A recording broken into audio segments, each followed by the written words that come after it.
It is the Beaver Banter podcast, CJ Baumgartner with Ian Rivers. Ian, another great week to be a Beaver and a perfect week considering Bemidji State football got a huge win over Minnesota State University Moorhead. Not necessarily huge in terms of the fact that Moorhead was like this, for lack of a better term, dragon that you had to slay, but for the fact that you got the win and you get into a Division II playoff picture. We'll talk about that in a second. But first, Ian, let's go around the NSIC to kick things off. Now, remember, if you want recap on that game against Moorhead, go listen to our last episode of the Beaver Banter podcast. We did a Saturday special where we talked about this game and we talked about women's soccer getting in, and we'll talk about women's soccer's playoff game in a second. But, we talked about that. We talked about men's basketball's weekend, so we're not talking men's basketball in this episode, really. So if you want to hear that as well, go back and listen to that episode for everything you need to hear in terms of that. All right, Ian, take us around the NSIC. Yeah. So it was a pretty important week for the Beavers in the NSIC. You can start up top at the schedule. Winona State heading to Marshall to play Southwest. They win that game 37-15. In Wayne, Nebraska, Wayne State drops another game, this time to Northern State, 28-21. Northern State, really a shock turnaround there in the middle of the season. They're picking it up in the second half of the season. Yeah, they've played really, really well here down the stretch. Shout out to friend of the podcast, Jordan Hine, offensive coordinator at Northern. Aberdeen, good for him. Minnesota Duluth headed to St. Paul. They won 35-7 over Concordia this weekend. Minnesota State took care of business at home against U-Mary, winning 49-21. The Beavers, of course, went up to Moorhead or across to Moorhead or around to Moorhead and won that game 25-14. As CJ said, we recapped that in our last episode. If you want to hear more about that game, go ahead and listen to that. And then the Key to the City game, Augustana beating Sioux Falls. Of course, in Sioux Falls, they both play there. But Augustana was technically the home team. They won 27-21 over the Coup there in Sioux Falls. So that's kind of your around the NSIC. Standings page, Bemidji State goes up yet another spot in the standings with Sioux Falls' loss. They currently sit in third, and they don't have a chance to win it, unfortunately, this weekend with a win over Augustana, but they can help Minnesota State get a share. That feels gross to say, but yeah, don't like that. Yeah, it's in the Beavers' best interest to win the game regardless. So why not help Mankato in the process? But yeah, Augustana, Mankato, Bemidji State, Sioux Falls, and then Northern State right now sitting as the fifth place team in the NSIC. So congrats to Jordan Hine and his crew there. I believe their last game of the season already happened. Yeah, they're 6-4. That's right. They are the team that will have an off weekend this weekend, and their season is completed. So congrats to them on the 6-4 record in conference and 6-5 overall. Compared to what we saw last year from this team, that's a much improved Northern team. But this is the Beaver Banter podcast. I suppose we should now. He's a former Beaver, so that's what he gets the credit for. We're giving his flowers there. But now I guess you got to lean into kind of the surprise of the weekend. CJ, a couple of weeks ago, we were sitting on this podcast and we were trying to keep the spirits up of the fan base and say, listen, we know that we just lost to Winona. It's kind of another mediocre team, another mediocre loss. We don't know how much of a chance we really have as a 3-loss team to get in this weekend, this time. And then you go and you win 2 games against 2 pretty quality opponents in Wayne State and Moorhead.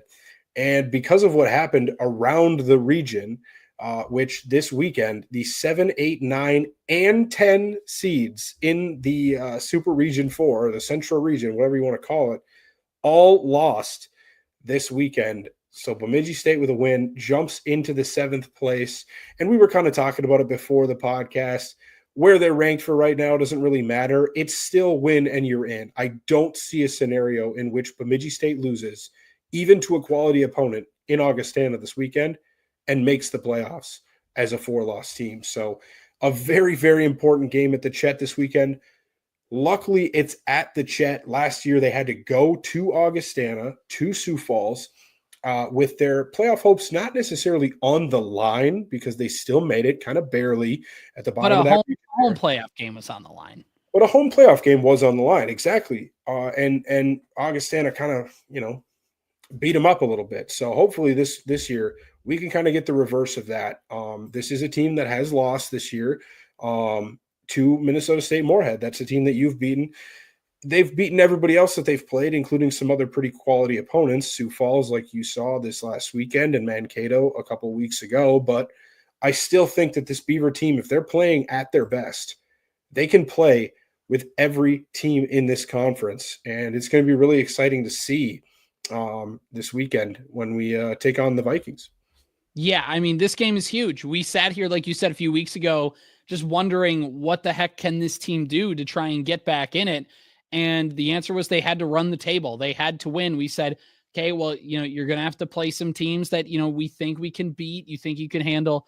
But I think it was that Wayne State game and just the way that Bemidji State beat up on Wayne that made me go, okay, yeah, no, this team actually, this team can get back into the thick of it. Like, this isn't a team that's going to free fall a little bit. The fact that they beat Wayne, beat him as handily as they did, it kind of picked up the enthusiasm. It picked up the optimism a little bit for me. And not that I didn't necessarily believe that their season was cooked, but it was you have to win all of them and kind of have some things go your way. And you had some things go your way, like you talked about, Ian, with all those three teams that were on the inside looking out, losing and opening up the door for Bemidji State on those rankings to squeak in as a playoff team at this second. So one game withstanding, it's an easy thing for the playoff committee to put Bemidji State in, because if they win, they'll beat Augustana and they'll go, see, clearly this was a playoff team. And if they lose, then they go, 4 less team, done. So that's kind of the logic there for them getting in. But this goes to show that Bemidji State is a respected football program. This is a team that's been to the tournament the last 3 seasons and has a chance to make it 4 in a row. And this all comes down to Augustana. It's at the Chet, like you mentioned, Ian. Bemidji State put on that game against Wayne at the Chet the last time and got up early, put their foot on the gas, and there was the pick 6 early, but you know what I mean? They were able to eventually get up early and they were able to hang on and win big. It's going to take a lot more than that against Augustana. We've learned Wayne isn't the juggernaut that they sometimes can be, but Augustana always is. They always are tough. They always are a tough out. And the thing that we learned the last time that we played them at the Chet was that turnovers will kill you, and playing sloppy in the first half will sink you. This is a Augustana team, if you're Bemidji State, that you are going to have to play 4 quarters of good football against. This is one where Augustana is going to want to run the football. They're going to want to pound it. They're going to want to do all the things they can. Bemidji State's going to want to do the same thing. Ultimately, this is going to come down to turnovers, and it's going to come down to if Bemidji State can kind of figure out the things that held their offense back against Moorhead. Not to break down too much of that game, but you can't have the offense play the way they did for the first 14 minutes and 52 seconds of the first half and expect to beat a team like Augustana. And you're going to have to play 4 quarters of great football. That's the coachy answer, but it's true. Yeah, absolutely. I mean, you look at up and down where these teams are at, and they're very, very tight, man. This is they're offensively scoring wise, they are only about a point apart. Augustana at 28.8, Bemidji State at 27.4. They are the top 2 scoring defenses in the NSIC, separated by only a 1/10 of a point this season. Let's see. Yeah, 1 point is the difference. Augustana's allowed 162 on the season. The Beavers have allowed 163 through 10 games. So that's, pretty short distance in between these teams in terms of that. The rushing attack, I think Augustana favors, they're very 50-50 if you just look at straight number of attempts. They've passed the ball 291 times this season. They've run the ball 311 times this season. And some of those rushes might just be sacks, so maybe they do drop back a hair more. You never know with college football, but either way, very close teams in terms of passing and rushing. Their passing offense is a little more potent. They have passed the ball the 4th most times in the conference this season, I believe, behind MSU Moorhead. Bemidji State has actually thrown it 5 more times on the season, and then the last one being U Mary. Augustana's pass defense. Now, this is a very skewed stat again because they're always leading football games. They've faced the most pass attempts of any team in the NSIC, but they do technically have the last ranked pass defense in the NSIC. But as I said, this is the highest rate of pass you see in the conference. So it's going to be a really close game. I'm glad the Beavers are at home. Hopefully they up and show out for this game. I think this is very winnable. You look at Augustana and you look at the recent history we've had against them. It's not been very pretty. We haven't really gotten them in recent history, at least. So that can be a little intimidating, other than, guess what? A playoff game in Sioux Falls 3 years ago. What do you call it? 4 seasons ago, I guess, at this point, or 3 seasons, because this season is technically still going on. But yeah, it's regular season hasn't been too kind. But if you treat this like the playoff game that it technically is, because it's win or go home, maybe you got a little bit more luck in the rabbit's foot there if you are a little superstitious. Yeah, the 2021 season is the thing where everything kind of clicked, and I think the 2020 season would have if there would have been one.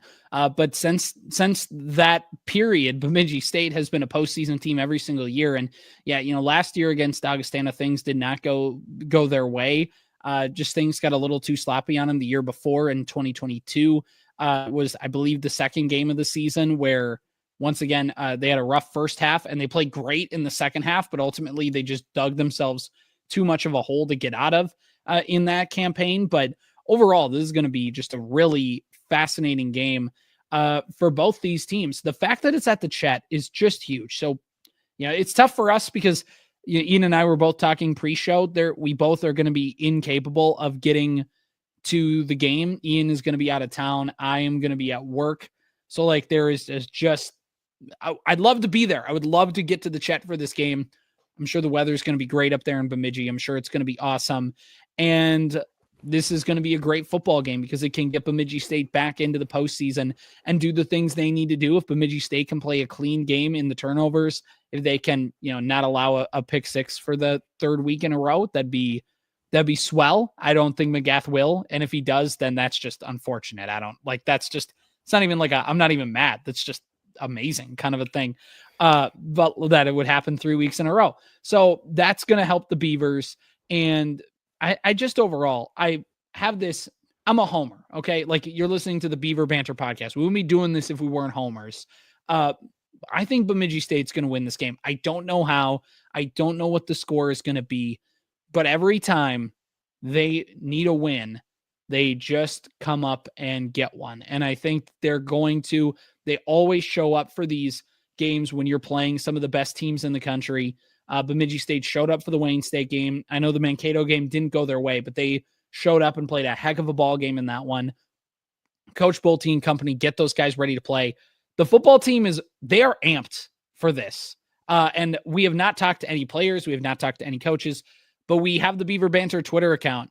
And when we put out that post telling people to get to the Chet, those guys were on it about coaches, players, about being like, yeah, let's get everybody to the Chet, get people there. Those guys are going to be ready. I think they are going to be ready to play this game on Saturday. Yeah, you mentioned, I think my flight is scheduled to land at 12:51 p.m. in San Antonio, Texas. And unfortunately, the game starts at 1. So I'll be hurrying my way through the baggage claim to try to get my eyes back on this game in the airport as I'm scrambling to get to an Uber or a taxi or whatever we figure out. Ian's going to be watching on his phone. He's going to see McGath drop back, throwing deep to Bryce Peters and yell, "That's a bomb!" And oh, God. Yeah, I could definitely make that trend on social media. Very unfortunate because I did plan originally before I figured out what weekend we left for this trip that we've had scheduled for over a year now. My original plan when the Beaver hockey schedule came out was to go to Minneapolis for this game on Thursday, and we'll talk about men's hockey in a little bit. They play the Gophers this weekend, so they play Thursday in Minneapolis. I was planning on going to that with my family, who are majority Gopher fans, and then taking the trek up to Bemidji for the weekend to watch the game on Saturday. So we easily could have added the football game earlier in the day into the agenda for that, and it would have made for quite the Beaver weekend. But it's not going to work out, unfortunately, but I'll do what I can to get my eyes on this game. It is, definitely.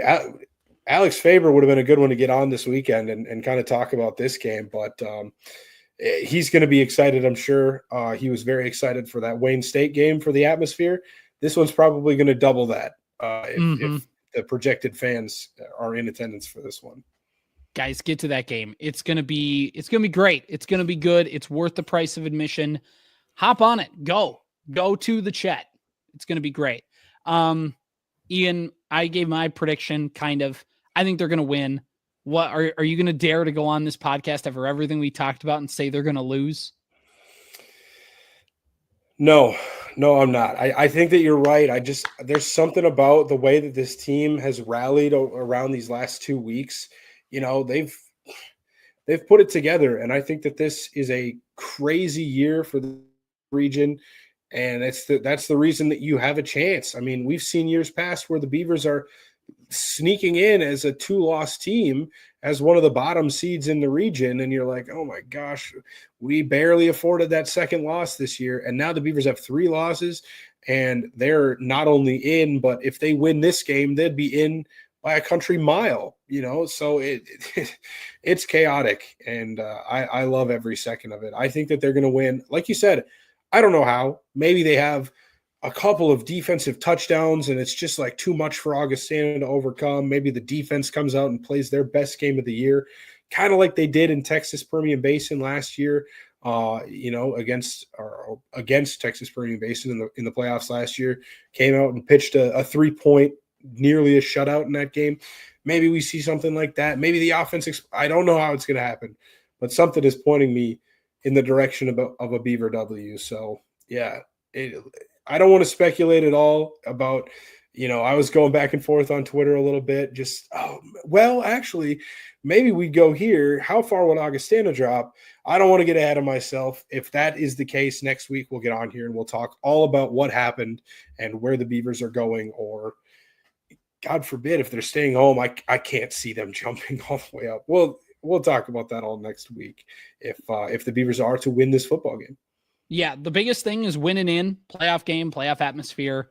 Yeah. There we go. 1:00 kickoff from the Chet on Saturday afternoon. Let's do this thing. All right, quickly, volleyball over the weekend did not have things go their way on the schedule. Ian, they drop a couple, I believe, as I trying to look at the schedule over the weekend, waiting for that to load. I believe they played 2 games since we last talked. Took a state on Friday, and they got swept 0-3, and then they actually took the first set off of Southwest Minnesota State in Marshall, number 16 in the country, and then they were swept after that 3-0. So they lost in 4 to Southwest, but didn't get the results you maybe would have loved, and it's maybe not going to get much easier. Of course, you're at home for these last 2 games, but you got number 8 on the docket this week. Concordia St. Paul and Minnesota State, a team that you already played earlier this year. Or no, you didn't get to play that game. It was canceled, of course, due to unfortunate circumstances earlier in the season. But now you get your chance at them, and hopefully you can give them a good run.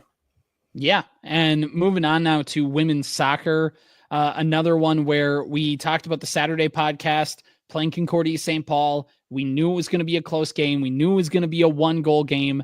And I just had this weird feeling that the game was going to finish 1-0. I just didn't know who was going to win. And Bemidji State women's soccer falls 1-0, gave up a goal in the 22nd minute, I believe. And that's all she wrote. And Bemidji State, I watched the last, quarter of the game. And they had some opportunities late. They had some good ones. Soccer's hard, man. They just couldn't cash in, and they couldn't get what they needed to. And that's a wrap. 1-0. Their season comes to a close in the NSIC tournament. Ian, before we talk about the season as a whole, just what did you see in that game? Yeah, it just didn't go their way. I mean, like you said, they had a couple of good chances. I unfortunately didn't get the game turned on until pretty much right after Concordia scored their first goal. There was a time in the game where, for whatever reason, I was watching on, of course, NSIC Network, and I looked at my phone, and the score bug below the game itself said 1-1. And so I was like, wait, am I behind? Like, am I about to see a goal? And then the goal like never came. And then I looked back down and it said 0-1. And I'm like, you got to be kidding me. What was that all about? Like, maybe some I missed intern something? in the Concordia St. Paul media relations department is just God. like, let's mess with Ian Rivers specifically.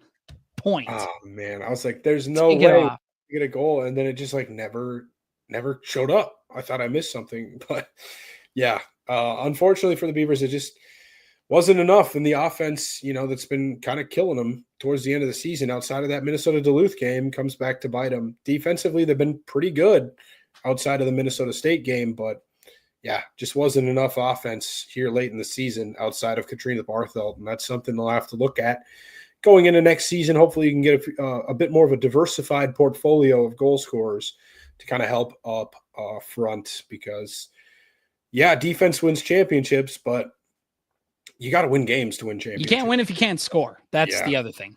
Yeah. But hey, and we talked about too in the Discord, and by the way, join that, of course, as always, join the Beaver Banter Discord.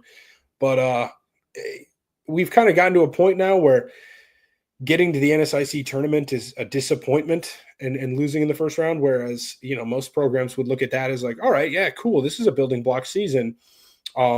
It feels like this is kind of the floor that we've reached for this program recently. So hopefully next year, you can bounce back and, make another deep run, or maybe not have a 6-game lull in the middle of the season that kind of kills your momentum coming down the home stretch. But there's work to be done, and I'm sure Jim Stone can handle that. He's been at the top of his game for quite a few years here, so got to trust him to get it done. And I think, like we said, this is the first time since 2019, not including the 2020 season, that the Beavers will not be going to the national tournament, which is unfortunate. But, if you made it every year, it wouldn't be that special, would it? So we got to let other people have some chances at it. Yeah, it's just overall a weird NSIC tournament. If I remember looking at the bracket right, things just kind of have broken in weird, which is unfortunate because if you're a Bemidji State fan, you could go, if they would have won that game, like you could just have, the conversation would have been, look at how things opened up for them. And they, it's a weird year for a reason. But I don't know. It's been a weird tournament so far. Bemidji State, yeah, I mean, we're just used to them getting to the championship game or the semifinal, or at least getting an NCAA tournament berth. And the fact that they didn't, and we just kind of look and go, oh man, pretty disappointing season. When, like you said, most teams would look at that and be like, oh, cool, it made the tournament, good record. Like they were competitive in every game they played, pretty much. Like, almost every program would take that 10 times out of 10. So there is a bit of that. You can leave with the moral victories. Your season comes to a close. That being said, it's just where this program is at, where you didn't win a game in the NSIC tournament and you just kind of feel like it was a bit of a letdown. Some great stuff still happened this season, but overall, next year Bemidji State's going to want to advance and they're going to want to get further and get kind of back to where we've seen them go.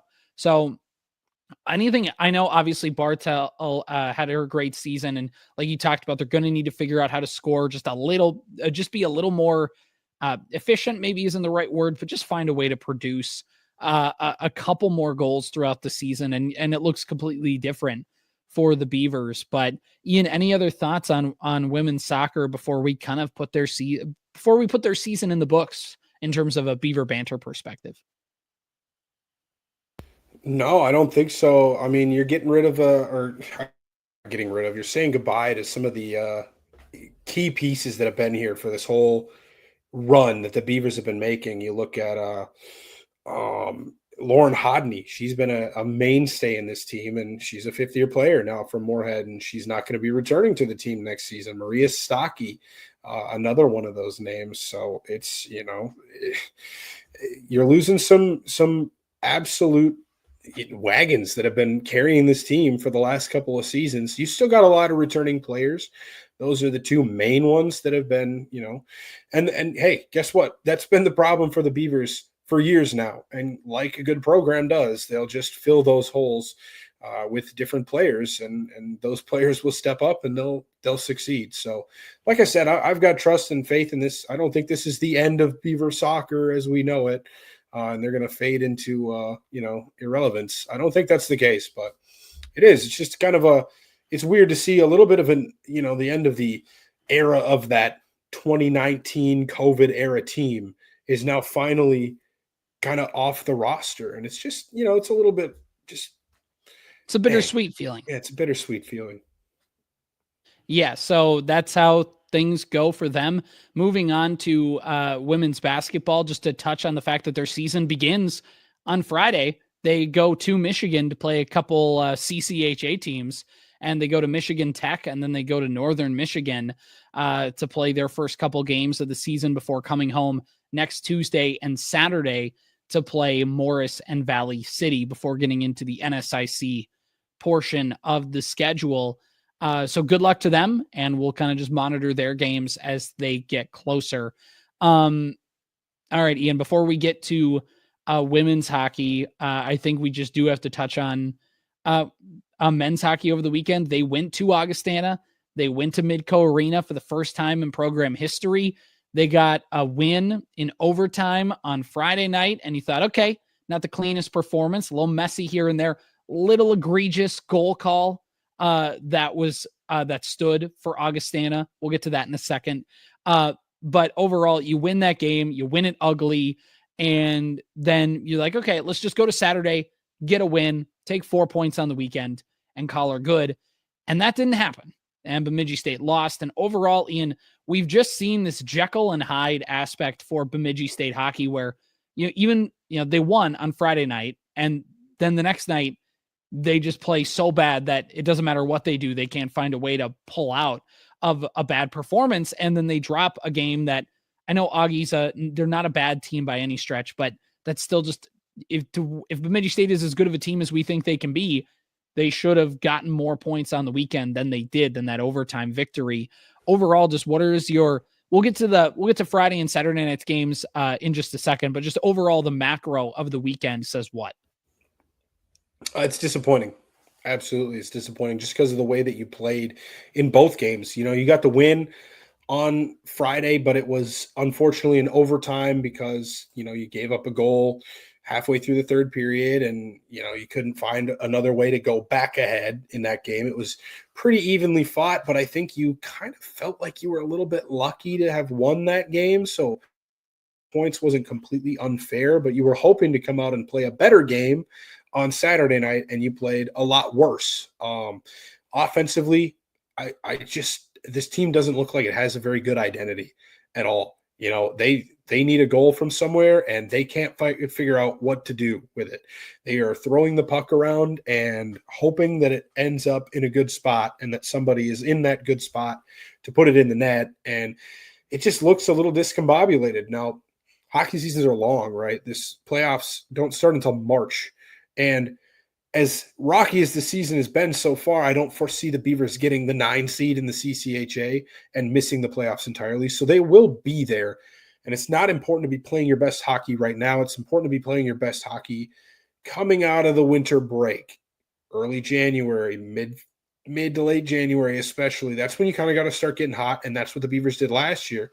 This season is in no ways over, but dropping 4 points to Augustana is a bit of a problem because now Augustana, those 4 points mean a lot more to Augustana than those 4 points do to Bemidji State on the proportionality aspect.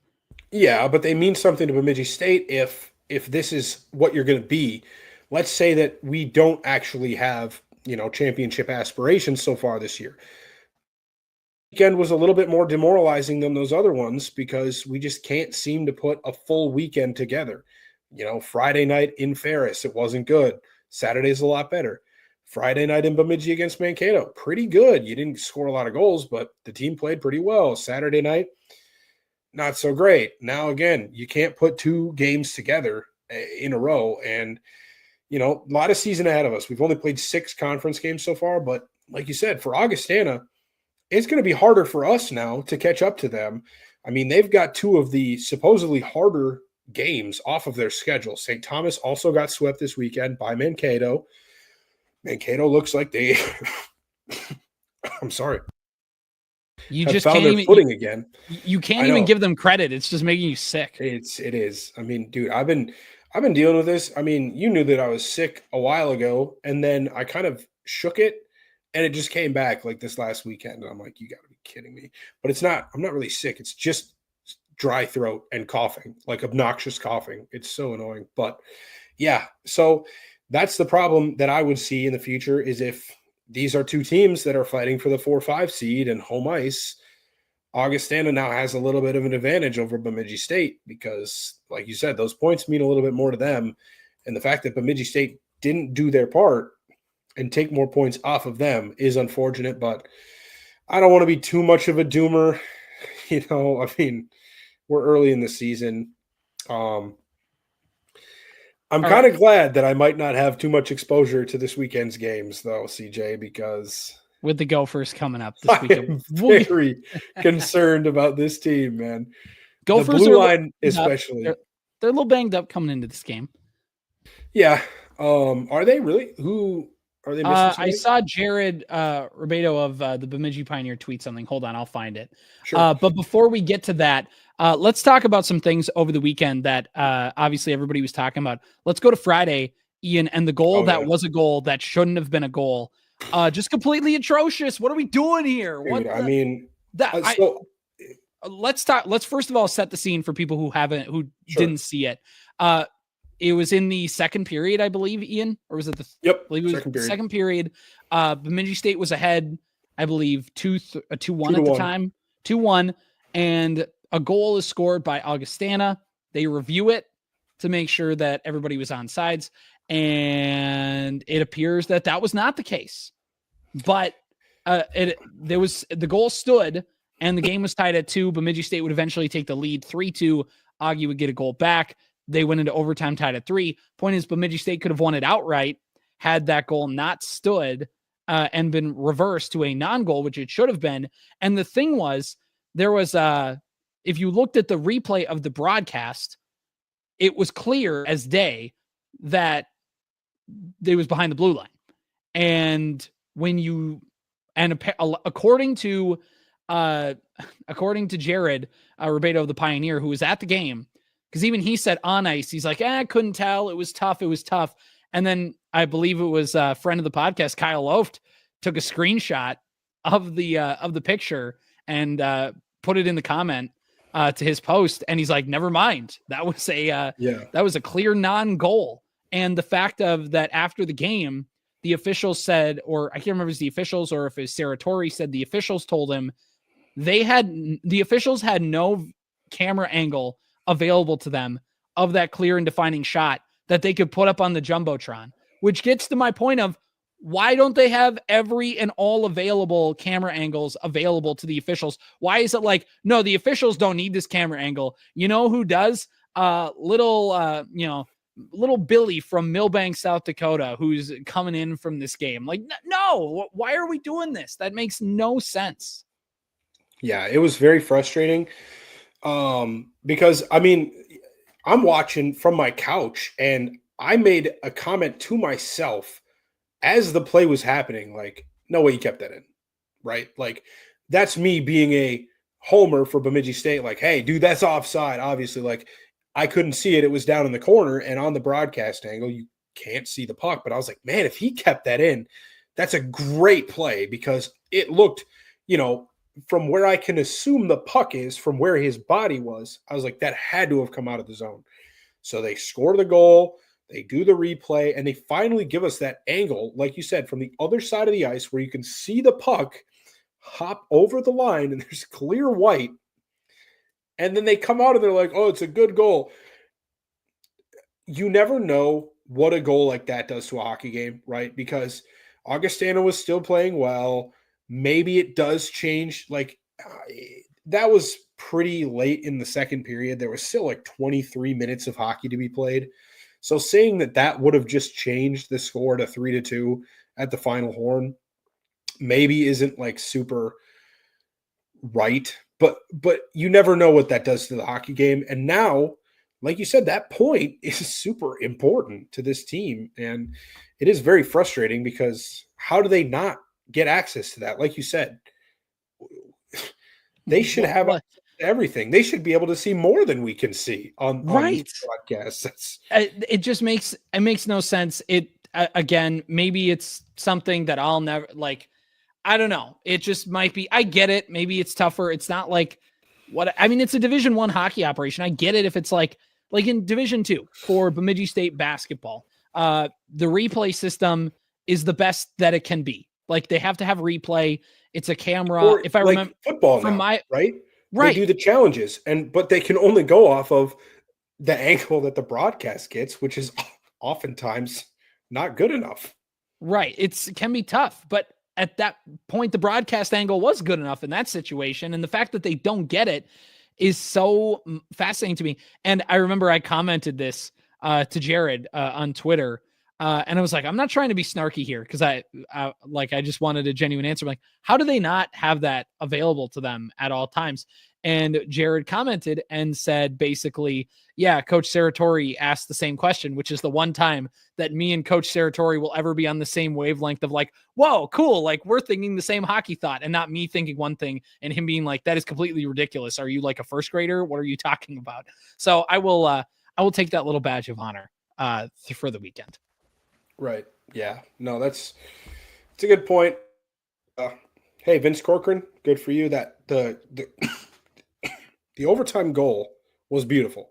That was great. That was great. Face-off win from Yuri Väisänen, the little screen in front from Austin Jopi, and then the goal by Vince Corcoran just to rip it into the net. It was fun. And that looked at the fun. very least, like we kind of talked about earlier, doing damage control. You played a pretty bad weekend of hockey, but you still came away with 2 points.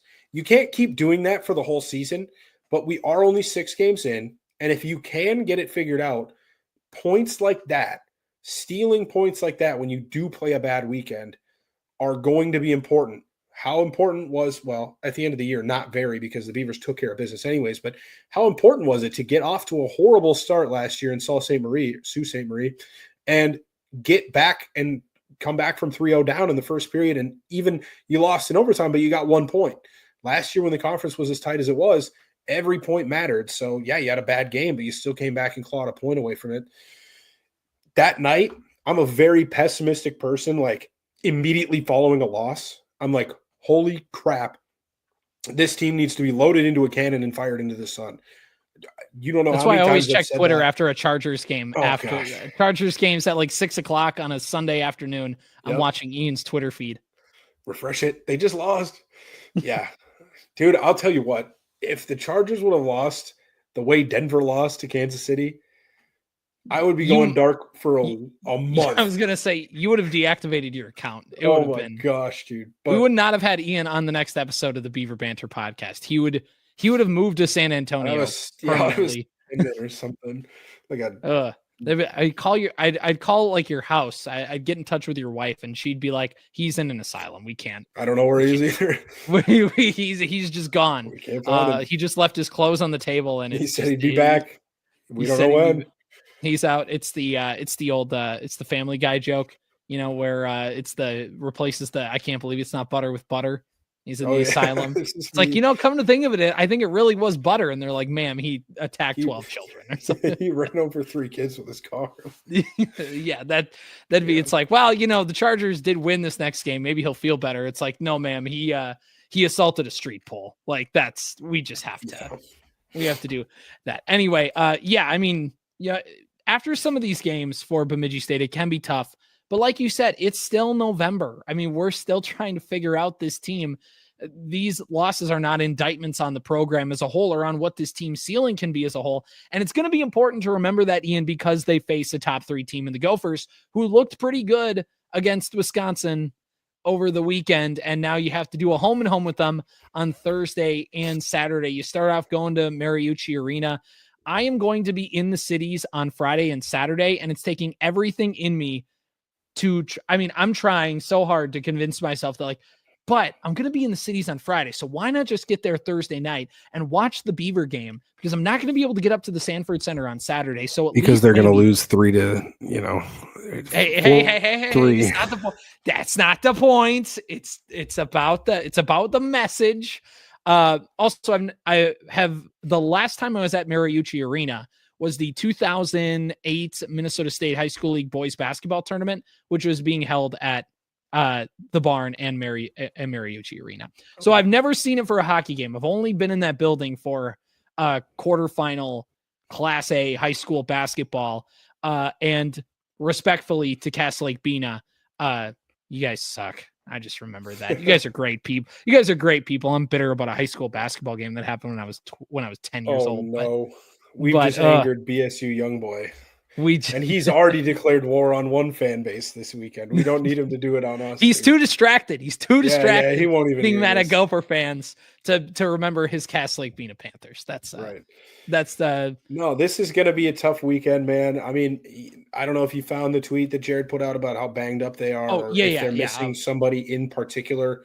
The problem is caught up talking about the Chargers, they may have to be missing like 3 lines to make a difference because they have quite the forward room there in Minneapolis. So I'm a little concerned about our blue line. Jared retweeted, by the way, Jess Myers, who covers the Gophers for the Pioneer Press. He said Bob Motzko said they will be without defenseman Cal Thomas and forward August Falloon this weekend against Bemidji State. Eric Paulson is not expected to be back until after Christmas. So they are a little banged up heading into this game.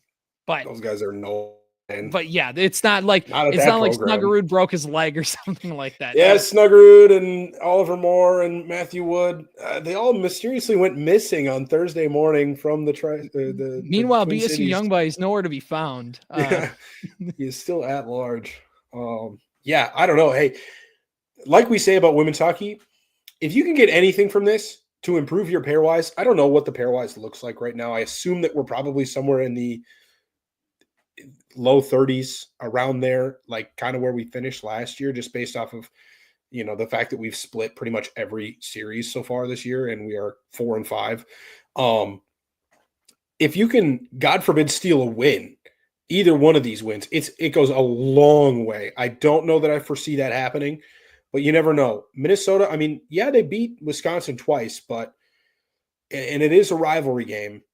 They didn't play particularly well. It took overtime, I believe, in both of those games to beat the Badgers, who are now 2-8 on the season. So you hate to see congratulations to our friends over in Mankato. You seem to have won the war, at least this year, on Mike Hastings leaving your program. But, yeah, they're struggling, Wisconsin is right now. So you never know. Maybe, Minnesota plays a rough game and you play one of your best of the season. You might be able to get something, but even an overtime loss, if you can pull one of these to overtime, tie them in a game, that'd be great, man. That'd be awesome. Just avoid losing 4-1. That's basically the mission. Saturday's game is on Fox 9 Plus. Again, remember it's a Thursday-Saturday series and not a Friday-Saturday series. That makes it tough for any Northern fans to kind of get down there unless they take off work if they wanted to do the split series. But, better than driving back and forth 4 hours in 2 days, I guess. So either way, it's going to be a tough weekend. Let's see what we got. This is a huge, huge test, because it's still early in the season. You're getting towards the time where you can start to tell exactly how good teams are. Mm-hmm. This is a team is pretty good. So how you play against them is really going to tell me if we are true championship contenders yet again this season, or if we are kind of going to be, maybe we can get a 3 seed and avoid playing Mankato. We'll see what happens this weekend, and I'll make my remarks following. It all comes down to that. It's going to be an interesting weekend to Beaver hockey. It's always fun when you can go up against a team like the Gophers, and because stepping back from everything, for a school like Bemidji State to get to go play a Big Ten hockey team and to go play a college hockey program like Minnesota is always really cool. I'm somebody who obviously was like a college hockey transplant. I didn't really get big into college hockey until I came to Bemidji.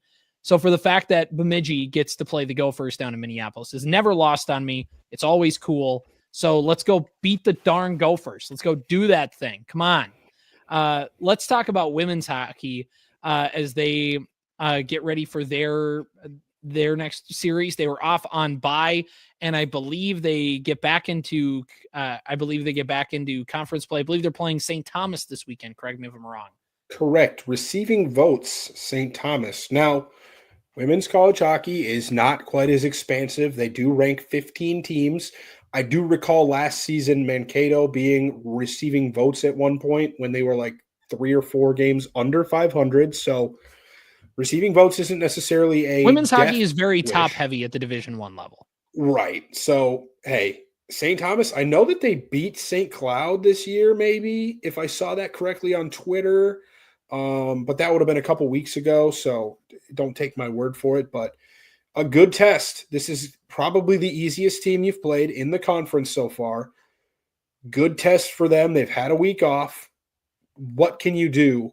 You've played some decent games. You've looked at least better than last season so far against Wisconsin, against Minnesota, against St. Cloud State. Can we get some offense to click this weekend against St. Thomas? Can we pick up a split, 4 points, 6 points, anything to show me that you are improving and moving in the right direction? Yeah. By the way, they did beat St. Cloud State in a shootout. They tied them 1-1 in regulation and overtime back on October 25th in Mendota Heights, and then they lost 3-1 the next day to St. Cloud State. What is their record? They are 5-6-1. Oh, really? Yeah, I mean, they have a couple wins against Post. No idea where the heck that is. They beat up on them. They swept the Mavs. They got swept by UMD. That St. Cloud series we talked about. They got swept by Ohio State. And then they split with Lindenwood. But look at these scores for Lindenwood.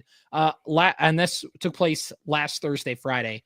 On Thursday, they beat Lindenwood 7-2. And then on Friday, lost 6-1. So that doesn't look too far off from the wonky series Bemidji State played against Lindenwood recently as well. So this is not an unbeatable St. Thomas hockey team. There is very good reason to think Bemidji State can come in. If they're playing good hockey, they can for sure get a split this weekend. Yeah, I think so. It's like you said, 5 wins, but maybe not wins against super, super dominant opponents. A little bit of bought wins, you know? Yeah, bought wins for sure. So a doable series, especially at home this weekend, Friday, Saturday, like you said. Friday, getting a little bit of a later start time because there's no men's hockey in town. So they started 6:02 and then 2:02 on Saturday against St. Thomas. See, if I want to see, maybe I could swing going to the Bemidji State, oh no, never mind. It's at the Sanford Center. See, I got my dates mixed up. Yeah, if it was in St. Thomas, I could have went. Why is everything working against me to go check out a hockey game? Who knows, man? Not an ideal weekend for me. Stupid work. Darn it. Yeah. I mean, it should be a good weekend for them. I think that they're a team that, again, we'll see it coming out of the bye week. If they feel there's a couple things, there's always are they more rested coming out of the bye week? Did they fix some issues? Did they find themselves a little bit more? I'm not sure kind of what ends up here, but I think, because sometimes you can get a little lethargic coming out of the bye just because you're a little out of your rhythm and it might take you a little bit to ramp up into game stuff. So it could go one of two ways in that aspect of coming off the bye week. But I think this will be important for Coach Fricklin and company. You had some conference games under your belt. Now you take that bye, you kind of learn a little more about yourself, you make an adjustment, and then you try and go at it. And like we talked about with men's hockey, it's important to remember with women's, it's still extremely early in the hockey season. So, we know that this is a rebuilding Bemidji State women's hockey team, but it is still going to take a little bit before we can truly say what this team's identity is in the 24-25 season. Yeah, exactly. You're not even on your second cycle back around through the WCHA yet. So plenty of time to get the skates underneath you and figure things out. But hopefully this is where it starts. Yeah, exactly. I think that about does it. We talked men's basketball. We talked about a couple other things in the Saturday special episode. So tune into that. Ian, I think we're good. Correct me if I'm wrong. I think we've gotten everything. Not a great weekend for Bemidji State alum and current Jacksonville Jaguar GM Trent Baalke. That team is he's not very good at his job, man. No, I hate to break it to you. I mean, not a great weekend for his team. Yeah. We're trying to be courteous to a Bemidji State alumni. Maybe we can get him on the podcast someday. But because right now it does not look like he is going to be having a job as the GM of the Jacksonville Jaguars for much longer. What do you mean? I hope he stays employed with the Jaguars for a long time, dude. Oh, man, the damage is already done, man. Trevor Lawrence is already booked to that huge contract. Yeah. The damage is what a shame, dude. But I mean, Mac Jones, man, I thought he had that first touchdown drive. I thought, here we go again. We're going to get Cooper rushed. And no, turns out there's a reason why Mac Jones is a backup in this league. Yeah. And Mac Jones doing terrible, terrible things to my dear, sweet Brian Thomas Jr. fantasy points, which is not good, man. One touchdown, and it was a rushing touchdown by Mac Jones. Yeah, that's not what you wanted to see, but what are you going to do? Vikings dub, I guess. Vikings dub. Football was in Germany over the weekend for the NFL. Good point to note that Bemidji State has had a few guys go over and play in that German football league, including Brandon Bolio. So, yeah, I believe he's back stateside. I think that was said on a recent Bemidji State football broadcast that he's back there doing that. But yeah, man, Germans turns out my last name is German ancestry, so I can say this. Turns out Germans are kind of some angry people, and I think football does kind of well for their. I think that the German games do much better than the London games. Oh, I would love to see. There's actually a German football league. There's no like English football league that's taken off there. Well, the Premier League, dude. What are you talking about? All right, buddy. No European soccer. Hey, up the Chelsea, dude. Up the Chelsea. Only soccer we talk about here is Bemidji State women's soccer. That's the only one that's allowed on this program. That's fair enough. Fair enough. And maybe Minnesota United. They're making a playoff run. MLS and they're Can anybody watch them? I don't know. Probably not. I haven't been able to see. No, because you got to buy Apple TV. Yeah. The only thing I'm rooting for is I think that there's a route to the MLS Cup final where Minnesota United could be hosting it in mid-December at Allianz Field, and that would just be horrible for MLS. They would just hate that 22-degree MLS Cup final game hosted by Minnesota where they host United. A team like Seattle or LA or something like that, where they're just like, or Atlanta, where it's like, you got to be kidding me. They petitioned to bring that game to US Bank Stadium or something like that. Right. Yeah. No, that'd be unfortunate. All right. The moment we start talking about MLS, I think is the time we need to wrap up this podcast. So this has been the Beaver Banter podcast. I'm CJ Baumgartner. That's Ian Rivers. Follow the Beaver Banter Twitter page, Facebook page. We'll be giving you some updates on Saturday. We will not do a Saturday post-game reaction podcast, but either of us will find a way to get some kind of video to break down the game, win or lose. So follow all of our social media pages for that. Until next time, this is the Beaver Banter Podcast.